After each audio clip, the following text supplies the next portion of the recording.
Hello students, कैसे हैं आप लोग। मैं उम्मीद करता हूँ आप एकदम स्वस्थ होंगे, एकदम मस्त होंगे।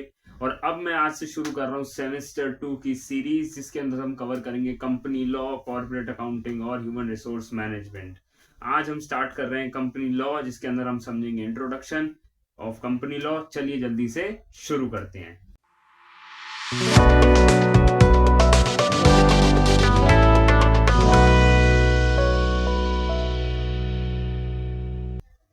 तो आज की इस वीडियो में, जैसे मैंने आपको बताया कि हम कंपनी लॉ के बारे में डिस्कस करेंगे, हम इसके अंदर डिस्कस करेंगे कंपनी के बारे में। सबसे पहले कि कंपनी क्या होती है, कंपनी के अंदर क्या फीचर्स होते हैं, और कंपनी लॉ क्या एक इंपॉर्टेंट रोल प्ले करता है हमारा कंपनीज को चलाने में, कंपनीज को रेगुलेट करने में, उनको गाइड करने में। सबसे पहले अगर मैं बात करूं तो एक कंपनी, जो कंपनी वर्ड है वो दो वर्ड से बना है हमारा, ठीक है। एक है हमारा कॉम और दूसरा है पेनिस। कॉम मतलब विद या टुगेदर,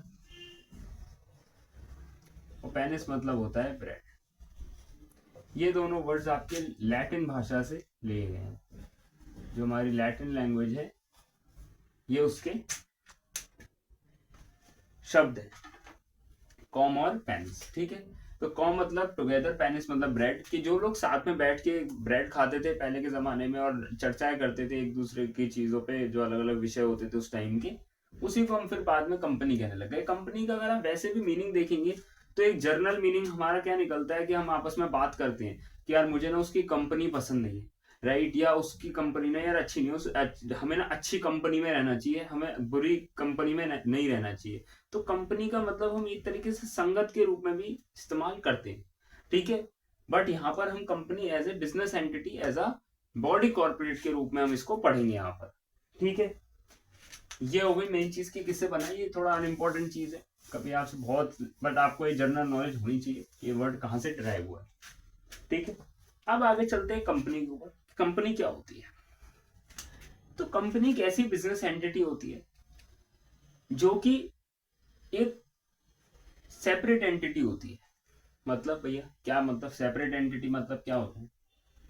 देखिए बिल्कुल मैं सिंपल और सरल भाषा में आपको कंपनी का मतलब और कंपनी क्या होती है उसके बारे में बता देता हूँ। एक कोई भी एंटिटी होती है, उसके अंदर होते हैं लोग जो उसको चला रहे होते हैं, राइट, जो उसको रन कर रहे होते हैं, और एक होती है वो एंटिटी। इस एंटिटी को मैं नाम दे देता हूं XYZ PVT LTD। It is simply a company,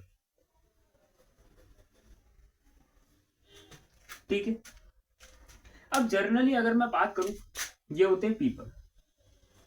मैं इनको पीपल क्यों कह रहा हूं, पर्टिकुलर नाम क्यों नहीं दे रहा, जैसे एम्प्लॉय, डायरेक्टर, शेयर होल्डर, ये सब अभी नहीं, क्योंकि मैं उसको एक्सप्लेन करूंगा अभी कौन क्या होता है।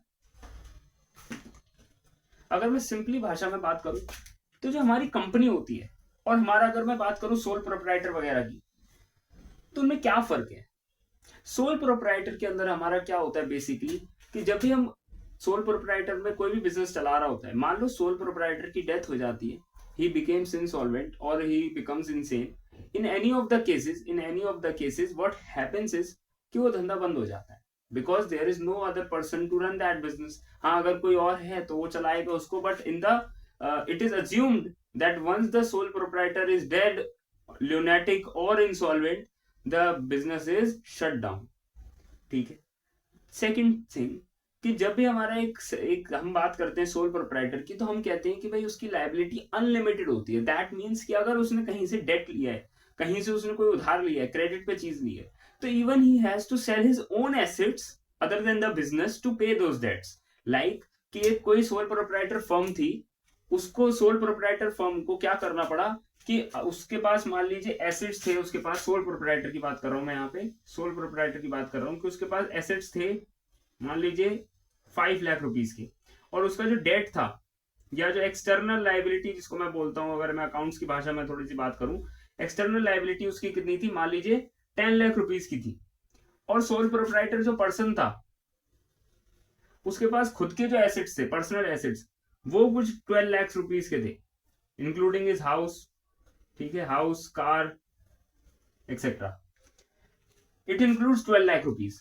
So what what is sole proprietorship, what happens in sole proprietorship, that he has to sell either his car or house or anything or part of both to pay this 5 lakh extra debt.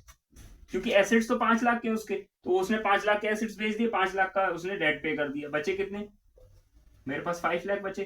तो ये 5 lakh rupees उसको अपने personal assets में से भी क्या करने पड़ेंगे, देने पड़ सकते हैं।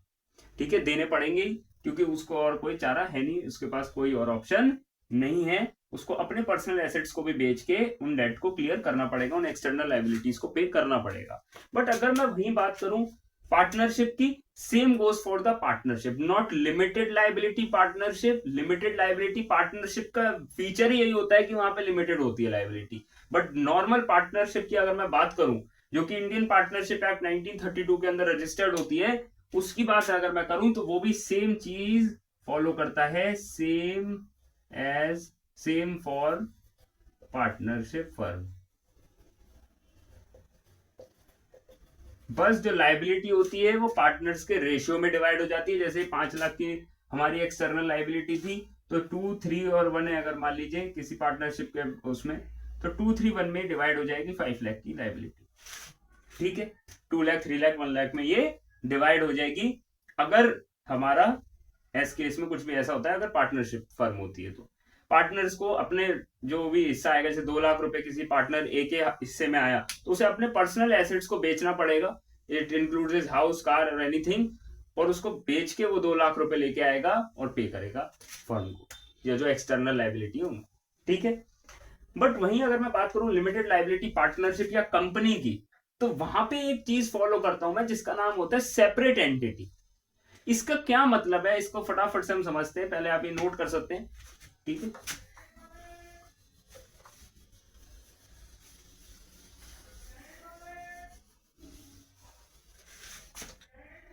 तो अगर मैं बात करूं आपका सेपरेट एंटिटी, कि इन दोनों के बीच में एक सेपरेट एंटिटी रहती है।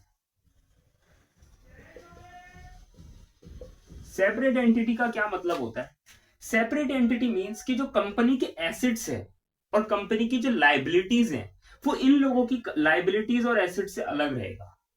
They don't have any connection between them. ऐसा क्यों भैया, ऐसा क्यों, क्योंकि हमारा जो लॉ है, जो कंपनी लॉ है, जो कंपनीज एक्ट 2013 और जो उससे पहले बनते हुए आ रहे हैं, 1956 था उससे पहले, और उससे पहले था, फिर सबसे पहले कंपनी बिल था, फिर ऐसे ऐसे तरीके से था, वो अब होते होते होते अमेंडमेंट आते आते 2013 पे आ गया कंपनीज एक्ट, जो लेटेस्ट अभी हमारा वर्किंग में। अमेंडमेंट्स आते रहते हैं, वो अलग चीज है। कंपनी लॉ में अमेंडमेंट्स, नोटिफिकेशन, सर्कुलर इश्यूज सब इंक्लूडेड होता है। कंपनीज एक्ट अगर मैं बोलता हूँ तो सिर्फ वो कंपनीज एक्ट जो बेयर एक्ट होता है हमारा 2013 का, वो काउंट किया जाता है। इस चीज का ध्यान रखिएगा, मैं पहले भी बता चुका हूँ आपको। जो कंपनी है उसकी जो एसेट्स है और पीपल के जो एसेट्स है वो अलग अलग है। क्यों, ऐसा कैसे हो सकता है भैया, ऐसा कैसे हो सकता है, मैं बताता हूँ कैसे हो सकता है। क्योंकि लॉ पता है क्या कहता है कंपनी को, कंपनी को कहता है law that it is an artificial person, artificial person created by whom, biologically no, by law, by law. ये एक आर्टिफिशियल पर्सन है। और भैया आर्टिफिशियल पर्सन का मतलब क्या है, कि जी ये ना सांस नहीं ले सकता, ये खा नहीं सकता, ये हमारी तरह घूम फिर नहीं सकता, but he holds all the rights a natural person would have as per the law. मतलब भैया ये क्या बोल दिया आपने, कि जब मैं अगर मेट्रो में जा रहा हूं मान लो, तो मुझे ऐसा नहीं मिल जाएगा कि अरे टाटा प्राइवेट लिमिटेड, हाय कैसे हो, I cannot say that because it is artificial person, it does not exist in a world. ठीक है, in a natural state it is just an artificial person created by law. Person क्यों बोल रहे हैं इसको, person क्यों बोल रहे हैं इसको, एंटिटी बोलो ना यार, हमने पार्टनरशिप को पर्सन नहीं बोला, हमने लिमिटेड लाइबिलिटी पार्टनरशिप को पर्सन नहीं बोला, इसी को आर्टिफिशियल पर्सन क्यों कह रहे हैं, क्योंकि एक कंपनी वो सारे राइट्स होल्ड करती है जो एक नॉर्मल पर्सन करेगा, जो उसको लॉ देता है। मतलब भैया कौन से राइट्स होते हैं, मेन बेसिक 3 राइट्स होते हैं, समझ लेते हैं कौन से होते हैं। कैन स्यू और बी स्यूड। दूसरा राइट क्या होता है हमारा, कैन एंटर इनटू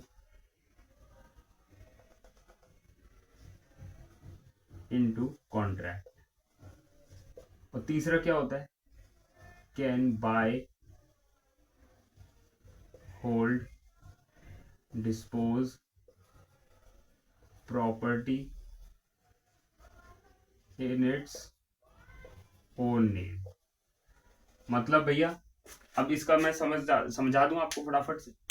क्या चीज है कंपनी के अंदर, कि भाई कंपनी जो है ना अपने नाम पर, मतलब XYZ प्राइवेट लिमिटेड के नाम पर किसी के ऊपर केस कर सकती है। कोई भी पर्सन, कोई भी कंपनी इसके ऊपर केस कर सकती है। लोगों की बात नहीं कर रहा, मैं कंपनी की बात कर रहा हूं, मैं लोगों पे नहीं आया अभी तक, कंपनी की बात कर रहा हूं। कोई भी इस कंपनी पे केस कर सकता है, ठीक है। मान लीजिए कोई कंपनी है, पर्सन है, जैसे Rahul versus XYZ private limited company, या कोई कंपनी इस पे केस कर रही है, तो ABC private limited company versus XYZ private limited. हो सकता है ये कंपनी किसी के ऊपर केस कर सकती है, ठीक है, इट हैज दैट राइट कि किसी के ऊपर केस कर सकती है लीगली, कि XYZ company versus ABC limited, ठीक है, इस तरीके से।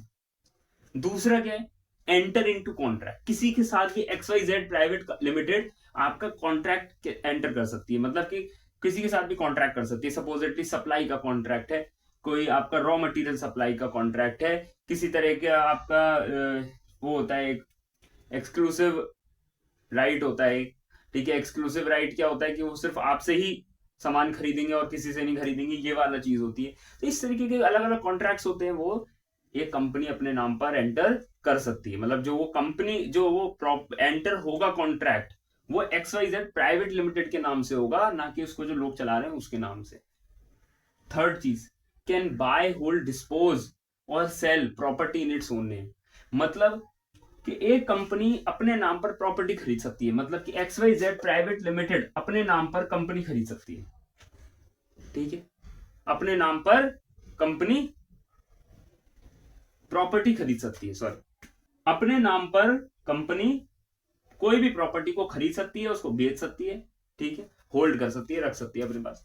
जैसे कि कोई बिल्डिंग खरीदनी है, ठीक है, और कंपनी के नाम से मैंने खरीद ली वो बिल्डिंग, तो वो कंपनी की हो गई आज से, वो मेरी बिल्डिंग नहीं कहलाएगी। ये चीज होती है, ये चीज होती है। बट एक बड़ी सवाल आप सोच रहे होंगे कि भैया आपने मुझे 3 राइट्स तो बता दिए, बट इन 3 राइट्स को एक्सरसाइज कैसे करेगी कंपनी? क्यों भैया ऐसा क्यों कह रहे हो? क्योंकि भाई ये तो आर्टिफिशियल पर्सन है, इसको तो किसी को चलाना पड़ेगा ना, because it can not run, it can not walk, it can not breathe, it can not eat just like we do, right. इसको it can not think what is right what is wrong, because ये तो artificial person है, इसको law ने बनाया। Artificial person भी क्यों कह रहे हैं? क्योंकि इसके पास वो तीनों राइट्स हैं जो एक नॉर्मल पर्सन के पास होते हैं, नेचुरल पर्सन के पास। तो इसको चलाएगा कौन? तो देखो 3 लोग होते हैं एक ऑर्गेनाइजेशन के अंदर जो सबसे मेन होते हैं, ठीक है। 3 लोग होते हैं, या 3 ग्रुप ऑफ पीपल कह सकता हूं, 3 लोग कह सकता हूं, कुछ भी कह सकता हूं। सबसे पहले होते हैं डायरेक्टर, शेयर होल्डर और प्रमोटर। मैं मान लेता हूं ये हमारे भाई साहब है डायरेक्टर, ये हमारे हैं प्रमोटर, और ये हमारे शेयर होल्डर, ठीक है। मैं DP और SH से इनको रिप्रेजेंट कर रहा हूं, D for director, P for promoter and SH for share holder, M for member. Member और शेयर होल्डर बोलना is only one thing.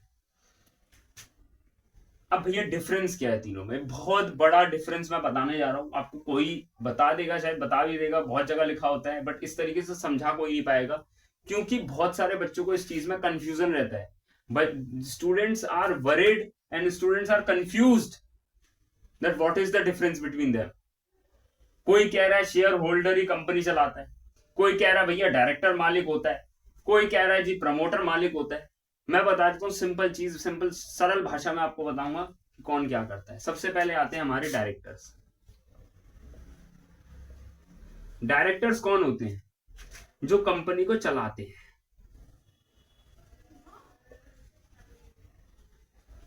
Run the company.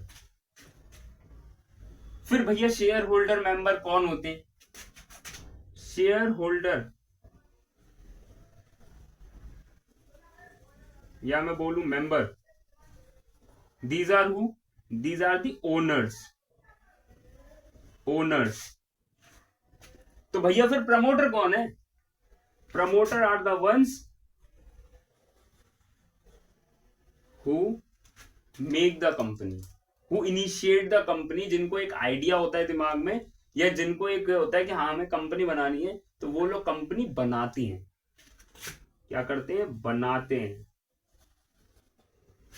इस चीज का ध्यान रखना, ये बहुत जरूरी है।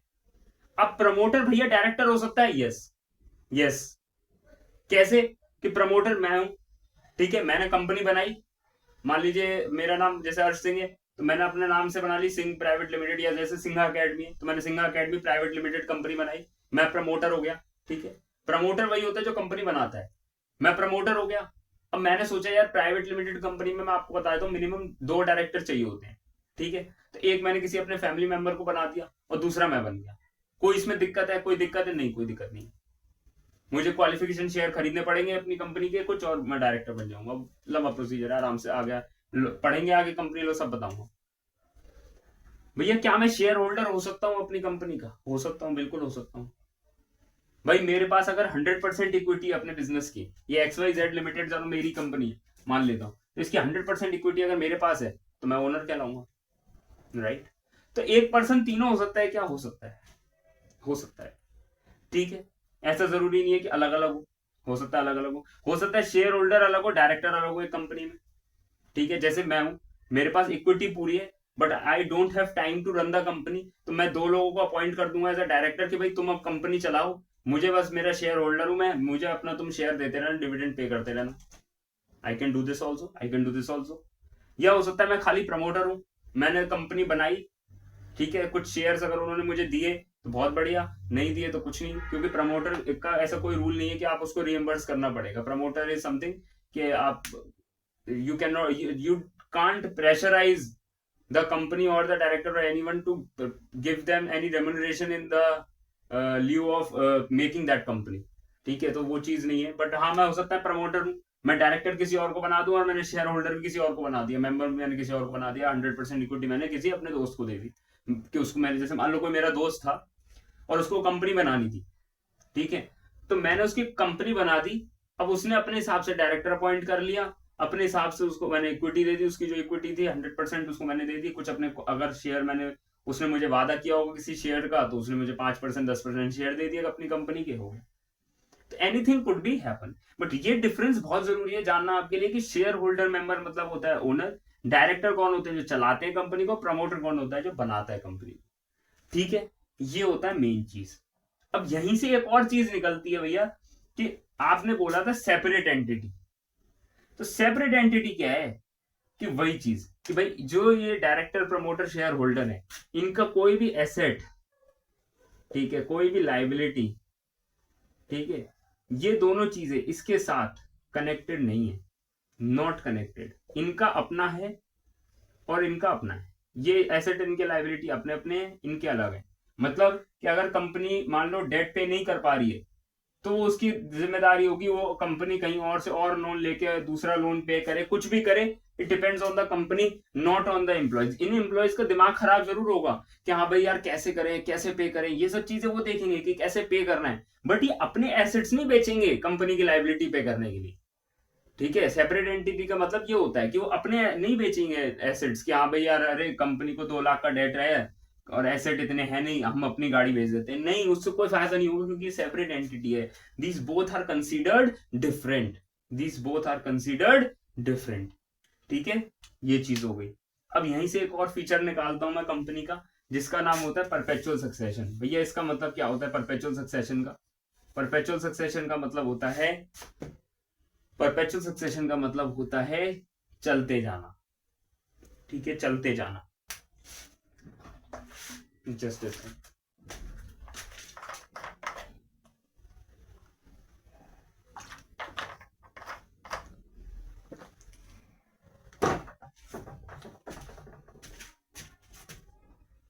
परपेचुअल सक्सेशन का मतलब होता है चलते जाना, चलते जाना, चलते जाना। मतलब कि ये मान लो 3 लोग ही हैं, और इन 3 लोगों की गाड़ी में जा रहे होते हैं, और ये कहीं जा रहे होते हैं, भूकंप आता है, लोग मर जाते हैं, ठीक है, दे डाइड, कंपनी चलती रहेगी। परपेचुअल सक्सेशन ये कहता है एक कंपनी के अंदर उसके चलाने वाले सारे लोग चाहे उनकी डेथ हो जाए, इंसॉल्वेंट हो जाए, या वो ल्यूनेटिक हो जाए, इंसेन हो जाए, कंपनी चलती रहेगी. Company will not die, company will not be ended until unless it is wound up by the law. कंपनी कहती है सर, जो हमारा लॉ कहता है कि आपने कहा कि भाई company is created by law, then it also be ended by the law only. ठीक है, कि अगर लॉ ने बनाया है, ठीक है, अगर हमारे कानून ने कंपनी को जन्म दिया है, तो भाई कानून ही उस कंपनी को मार सकता है. कोई भी चीज, कोई भी एक्टिविटी कंपनी को एंड नहीं कर सकती, कंपनी को खत्म नहीं कर सकती. चाहे वो उसके सारे डायरेक्टर मर जाएं, शेयर होल्डर मर जाएं, कुछ भी हो जाए, कंपनी विल रन. ठीक है, company will run until unless it is wound up by the law, जिसको हम winding up of a company पूरा बोलते हैं. जब तक वो प्रोसेस हम फॉलो नहीं करेंगे, कंपनी खत्म नहीं होती. या जब तक लॉ खुद से बंद ना कर दे उस कंपनी को, तब तक वो कंपनी बंद नहीं होती हमारी. ठीक है, ये चीज होती है, ये होता है पूरा कंपनी. ठीक है, अब कंपनी के अंदर बहुत सारी चीजें होती हैं. अच्छा, अब आप सोच रहे होगे कि भैया आर्टिफिशियल पर्सन आपने बोल दिया, तो क्या ये सिटीजन कहलाएगी क्या कंपनी कहीं का? कि जैसे मान लो इंडिया की कोई कंपनी है, तो वो क्या इंडिया की सिटीजन कहलाएगी? नहीं. A company is not a citizen, it does not have a citizenship. It is what it has is what it have is nationality. ठीक है, नेशनैलिटी होती है कि जैसे मैं बोलता हूँ इंडियन कंपनी, तो उसकी नेशनैलिटी क्या है? इंडियन है. ऐसे मैं बोलता हूँ अमेरिकन कंपनी, तो उसकी नेशनैलिटी क्या है? अमेरिकन है. ठीक है, तो that is what is happening here, कि उसकी नेशनैलिटी होती है बट सिटीजन नहीं कहलाएगा वो. ठीक है. सेकंड चीज, कॉमन सील. कॉमन सील क्या था? 2015 के अमेंडमेंट तक था कि कॉमन सील जरूरी है, कंपलसरी है, अब ऑप्शनल हो गया. कॉमन सील क्या होती है? कि एक official signature of the company होता है. ठीक है, जो कॉन्ट्रैक्ट्स वगैरह पे लगाने के लिए यूज होता है. ठीक है, ये तब बनाया जाता है, ये कंपनी की मर्जी होती है, तब बनाते हैं जब या तो डायरेक्टर्स के पास इतना टाइम नहीं होता कि वो हर बार साइन करें. बहुत सारे डॉक्यूमेंट्स होते हैं, क्योंकि एक बड़ी कंपनी में, जैसे रतन टाटा जी है. ठीक है, रतन टाटा जी बेचारे अभी नहीं रहे हमारे बीच, बट उनकी कंपनी अभी भी चल रही है, परपेचुअल सक्सेशन हो गया. ठीक है. सेकंड चीज क्या है? उनका ऑफिशियल सिग्नेचर अभी भी कई जगह पे जहां यूज होना होगा वो हो रहा होगा. क्यों? क्योंकि कॉमन सील है कंपनी के पास. ठीक है, तो जो डायरेक्टर्स होंगे उस कंपनी के, उनके पास वो कॉमन सील रखी होगी. It is like a stamp, rubber stamp. ठीक है, उनके पास रखी होगी. जब भी कॉन्ट्रैक्ट पे किसी पे करना होगा, इस तरीके से सिग्नेचर वो लगा देंगे. ठीक है, ये चीज होती है. पर्टिकुलर पर्सन की नहीं होती, पर्टिकुलर पर्सन की नहीं होती, कंपनी की खुद की होती. ठीक है, ये चीज है. कॉमन सील पहले जरूरी थी, अब जरूरी नहीं है. कॉमन सील अगर होती है तो किसके पास रखी जाएगी? डायरेक्टर एक सेफ कस्टडी में देंगे. अगर नहीं है तो क्या होगा? तो भैया दो डायरेक्टर साइन करेंगे डॉक्यूमेंट्स पे, या कंपनी सेक्रेटरी और एक डायरेक्टर करेगा, अगर कंपनी सेक्रेटरी अपॉइंटेड है, जिसकी एक कंडीशन होती है, आगे चल के पढ़ेंगे. ये था पूरा इंट्रोडक्शन कंपनी के बारे में. ठीक है, अगली क्लास में हम समझेंगे कंपनी लॉ क्या है, कौन से उसके सेक्शंस हैं, company limited by share, limited by guarantee, unlimited company क्या होती है. हम थोड़ा सा और इसको हम body corporate, corporate wheel, salmon versus salmon का केस समझेंगे. बहुत सारी चीजें अगली क्लास में करेंगे. ये इंट्रोडक्टरी वीडियो बहुत इंपॉर्टेंट थी आपको एक ओवरव्यू देने के लिए और आपकी एक मेमोरी को फ्रेश करने के लिए. आज की वीडियो के लिए इतना ही. Thank you guys for watching this video and I will see you next time.